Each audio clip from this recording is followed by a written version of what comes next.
我第一次用咧就冇咩感覺，結果用咗半個月後咧，就發覺啲頭髮咧就比較柔性軟性好多，之中咧頭髮未用咗一個月到啦，就咁頭髮密咗啲，同埋呢個黑色素慢慢增長落嚟。喺我感覺上咧，就呢隻嘢係非常之好好用嘅，但係要恒心去用，要唔好話卡啦用，咁勤啲用咧就個效果更加好。我覺得唔錯。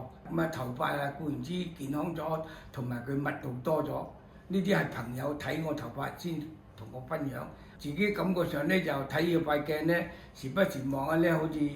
深色好多，冇以前咁白。對頭髮咧個生長個能力強咗，最緊要就係冇甩頭髮，同埋咧個密度高咗，就呢隻唔錯，幾好。我通常朝頭早起身洗頭。咁咧就一滴到咁上下咧，就俾佢喺個頭髮度等佢停5分鐘至10分鐘之中咧，再洗頭。咁個效果比較會好啲，就唔好即刻洗完呢隻髮型水之後就即刻洗頭，咁樣容易將嗰啲維生素洗咗去。就我建議咧，喺個頭嗰度咧俾佢停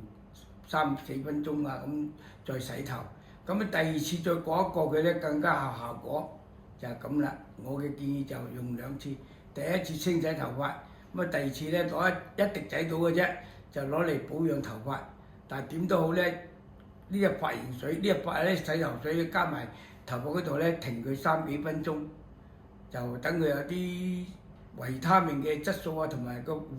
洗頭水嘅質素咧喺個頭髮度咧，佢有得俾佢溫和生長，就咁比較有效果啲。